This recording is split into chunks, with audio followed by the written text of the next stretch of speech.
شروع اللہ کا نام لے کر جو بڑا مہربان نہایت رحم والا ہے۔ حامیم، یہ کتاب اللہ کی طرف سے نازل ہوئی ہے جو غالب ہے، حکمت والا ہے۔ ہم نے آسمانوں اور زمین کو اور جو کچھ ان دونوں میں ہے حکمت سے اور ایک وقت مقرر تک کے لیے پیدا کیا ہے، اور کافروں کو جس چیز سے خبردار کیا جاتا ہے اس سے وہ منہ پھیر لیتے ہیں۔ کہو کہ بھلا تم نے ان چیزوں کو دیکھا ہے جن کو تم اللہ کے سوا پکارتے ہو؟ ذرا مجھے بھی تو دکھاؤ کہ انہوں نے زمین میں سے کون سی چیز پیدا کی ہے یا آسمانوں میں ان کی کوئی شرکت ہے۔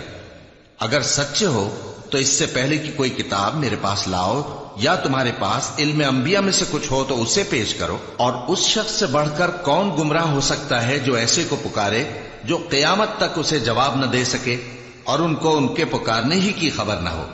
اور جب لوگ جمع کیے جائیں گے تو وہ ان کے دشمن ہو جائیں گے اور ان کی پرستش سے انکار کر دیں گے۔ اور جب ان کے سامنے ہماری صاف صاف آیتیں پڑھی جاتی ہیں تو کافر حق کے بارے میں جبکہ وہ ان کے پاس آ چکا کہتے ہیں کہ یہ تو کھلا جادو ہے۔ کیا یہ لوگ کہتے ہیں کہ اس پیغمبر نے اس کو از خود گھڑ لیا ہے؟ کہہ دو کہ اگر میں نے اس کو اپنی طرف سے بنایا ہو تو تم اللہ کے سامنے میرے بچاؤ کے لیے کچھ اختیار نہیں رکھتے۔ وہ اس گفتگو کو خوب جانتا ہے جو تم اس کے بارے میں کرتے ہو، وہی میرے اور تمہارے درمیان گواہ کافی ہے، اور وہی تو ہے بڑا بخشنے والا مہربان۔ کہہ دو کہ میں کوئی انوکھا پیغمبر نہیں ہوں، اور میں نہیں جانتا کہ میرے ساتھ کیا سلوک کیا جائے گا اور تمہارے ساتھ کیا کیا جائے گا۔ میں تو اسی کی پیروی کرتا ہوں جو مجھ پر وحی آتی ہے، اور میرا کام تو علانیہ خبردار کرنا ہے۔ کہو کہ بھلا دیکھو تو اگر یہ قرآن اللہ کی طرف سے ہو اور تم نے اس سے انکار کیا، اور بنی اسرائیل میں سے ایک گواہ اسی طرح کی ایک کتاب کی گواہی دے چکا اور ایمان لے آیا، اور تم نے سرکشی کی، تو تمہارے ظالم ہونے میں کیا شک ہے؟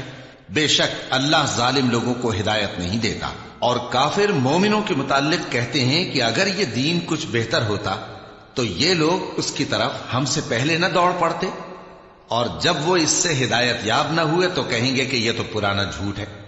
اور اس سے پہلے موسیٰ کی کتاب تھی، لوگوں کے لیے رہنما اور رحمت، اور یہ کتاب عربی زبان میں ہے اس کی تصدیق کرنے والی، تاکہ ظالموں کو خبردار کرے اور نیکوکاروں کو خوشخبری سنائے۔ جن لوگوں نے کہا کہ ہمارا پروردگار اللہ ہے، پھر وہ اس پر قائم رہے تو ان کو نہ کچھ خوف ہوگا اور نہ وہ غمناک ہوں گے۔ یہی اہل جنت ہیں کہ ہمیشہ اس میں رہیں گے، یہ اس کا بدلہ ہے جو وہ کیا کرتے تھے۔ اور ہم نے انسان کو اس کے والدین کے ساتھ بھلائی کرنے کا حکم دیا۔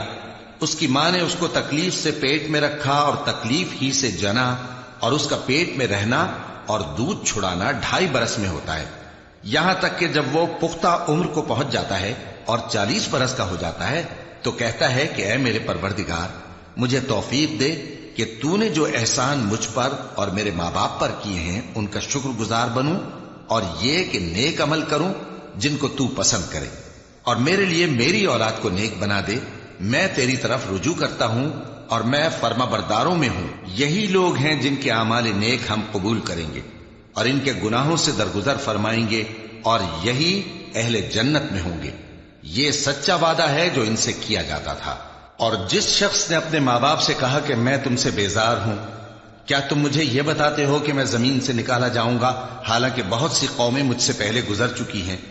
اور وہ دونوں اللہ کی جناب میں فریاد کرتے ہوئے کہتے تھے کہ کمبخت، ایمان لا، اللہ کا وعدہ سچا ہے۔ تو کہنے لگا یہ تو پہلے لوگوں کی کہانیاں ہیں۔ یہی وہ لوگ ہیں جن کے بارے میں جنوں اور انسانوں کی دوسری امتوں میں سے جو ان سے پہلے گزر چکی عذاب کا وعدہ تحقیق ہو گیا۔ بے شک وہ نقصان اٹھانے والے تھے، اور لوگوں نے جیسے کام کیے ہوں گے ان کے مطابق سب کے درجے ہوں گے۔ غرض یہ ہے کہ اللہ ان کو ان کے اعمال کا پورا بدلہ دے اور ان کا نقصان نہ کیا جائے گا۔ اور جس دن کافر دوزخ کے سامنے کیے جائیں گے تو کہا جائے گا کہ تم اپنی دنیا کی زندگی میں لذتیں حاصل کر چکے اور ان سے لطف اندوز ہو چکے، سو آج تم کو ذلت کا عذاب دیا جاتا ہے۔ یہ اس کی سزا ہے کہ تم زمین میں ناحق غرور کیا کرتے تھے، اور اس کی کہ بد کرداری کرتے تھے۔ اور قوم عاد کے بھائی ہود کو یاد کرو کہ جب انہوں نے اپنی قوم کو سرزمین احقاف میں خبردار کیا اور ان کے آگے اور پیچھے سے خبردار کرنے والے گزر چکے تھے کہ اللہ کے سوا کسی کی عبادت نہ کرو، مجھے تمہارے بارے میں بڑے دن کے عذاب کا ڈر لگتا ہے۔ کہنے لگے کیا تم ہمارے پاس اس لیے آئے ہو کہ ہم کو ہمارے معبودوں سے پھیر دو؟ اگر سچے ہو تو جس چیز سے ہمیں ڈراتے ہو اسے ہم پر لے آؤ۔ پیغمبر نے کہا کہ اس کا علم تو اللہ ہی کو ہے، اور میں تو جو احکام دے کر بھیجا گیا ہوں وہ تمہیں پہنچا رہا ہوں، لیکن میں دیکھتا ہوں کہ تم لوگ نادانی میں پھنس رہے ہو۔ پھر جب انہوں نے اس عذاب کو دیکھا کہ بادل کی صورت میں ان کے میدانوں کی طرف آ رہا ہے تو کہنے لگے یہ تو بادل ہے جو ہم پر برس کر رہے گا، نہیں بلکہ یہ وہ چیز ہے جس کے لیے تم جلدی کرتے تھے، یعنی آندھی جس میں درد دینے والا عذاب بھرا ہوا ہے، جو ہر چیز کو اپنے پروردگار کے حکم سے تباہ کیے دیتی تھی۔ آخر وہ ایسے ہو گئے کہ ان کے گھروں کے سوا وہاں کچھ نظر نہیں آتا تھا۔ گناہگار لوگوں کو ہم اسی طرح سزا دیا کرتے ہیں، اور ہم نے ان کو ایسا اقتدار دیا تھا جو تم لوگوں کو نہیں دیا، اور انہیں کان اور آنکھیں اور دل دیے تھے، تو چونکہ وہ اللہ کی آیتوں سے انکار کرتے تھے اس لیے نہ تو ان کے کان ہی ان کے کچھ کام آ سکے اور نہ آنکھیں اور نہ دل، اور جس چیز کا وہ مذاق اڑایا کرتے تھے اسی نے ان کو آ گھیرا۔ اور اے مکے والو، تمہارے ارد گرد کی بستیوں کو ہم نے ہلاک کر دیا، اور بار بار ہم نے اپنی نشانیاں ظاہر کر دیں تاکہ وہ رجوع کریں، تو جن کو ان لوگوں نے اللہ کا قرب حاصل کرنے کے لیے معبود بنایا تھا انہوں نے ان کی کیوں مدد نہ کی، بلکہ وہ ان سے گم ہو گئے، اور یہ ان کا جھوٹ تھا اور یہی وہ افترا کیا کرتے تھے۔ اور وہ وقت قابل ذکر ہے جب ہم نے جنوں میں سے کئی شخص تمہاری طرف متوجہ کیے کہ قرآن سنیں، تو جب وہ اس کو سننے حاضر ہوئے تو آپس میں کہنے لگے کہ خاموش رہو۔ جب پڑھنا ختم ہوا تو وہ اپنی برادری کے لوگوں میں واپس گئے کہ ان کو خبردار کریں۔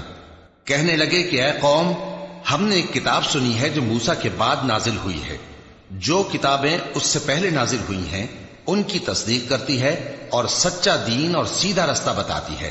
اے قوم، اللہ کی طرف بلانے والے کی بات کو قبول کرو اور اس پر ایمان لاؤ، اللہ تمہارے گناہ بخش دے گا اور تمہیں دکھ دینے والے عذاب سے پناہ میں رکھے گا۔ اور جو شخص اللہ کی طرف بلانے والے کی بات قبول نہ کرے گا تو وہ زمین میں اللہ کو عاجز نہیں کر سکے گا، اور نہ اس کے سوا اس کے حمایتی ہوں گے۔ یہ لوگ کھلی گمراہی میں ہیں۔ کیا انہوں نے نہیں سمجھا کہ جس اللہ نے آسمانوں اور زمین کو پیدا کیا اور وہ ان کے پیدا کرنے سے تھکا نہیں، وہ اس بات پر بھی قادر ہے کہ مردوں کو زندہ کر دے؟ ہاں، کیوں نہیں، وہ ہر چیز پر قادر ہے۔ اور جس روز انکار کرنے والے آگ کے سامنے کیے جائیں گے تو ان سے پوچھا جائے گا کیا یہ حق نہیں ہے؟ تو کہیں گے کیوں نہیں، ہمارے پروردگار کی قسم یہ حق ہے۔ اللہ فرمائے گا کہ تم جو دنیا میں کفر کیا کرتے تھے تو اب اس کی وجہ سے عذاب کے مزے چکھو۔